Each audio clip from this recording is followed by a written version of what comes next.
బాగా బలిసినోళ్ళకి న్యాయం చేసుకోవడా లేకపోతే పేదోళ్ళకి? పేదోళ్ళకి న్యాయం చేస్తాడు, బలిసిన వాళ్ళకంటే దూరం పెడతాడు. ఎంత కానీ నువ్వు దూరం పెడతాడు. ఇప్పుడు ఎంత మనగాడు కానీ ఒక్క పొంతం చేస్తే అయిపోయి న్యాయం, మనుషులకు న్యాయం చేస్తాం. మేము ప్రతి సంవత్సరం మేము పూజ చేస్తాం. మేము పూజ పెట్టుకొని పూజ చేస్తాం ప్రతి సంవత్సరం. సంవత్సరం కింద వస్తే ఊరు మహబాద్ ఒక్కటే కదా సార్, మహబాద్ జిల్లాల తాండా మొత్తం పూజలు చేస్తారు. ఎందుకట్లా? ఆయన చేసిన మంచితనం. ఏమేమి చేసిండు?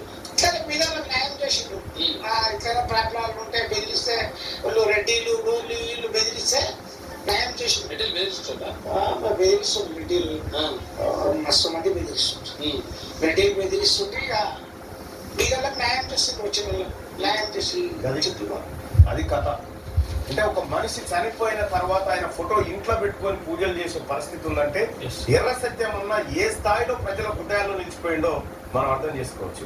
అందుకోసమే ఇలా బీసీ జేఏసీ అలాగే బీసీ ప్రజలందరూ కూడా ఈ వేదిక నుంచి చైర్మన్ గారు అనుమతితో పిలుపునిస్తా ఉన్నాం.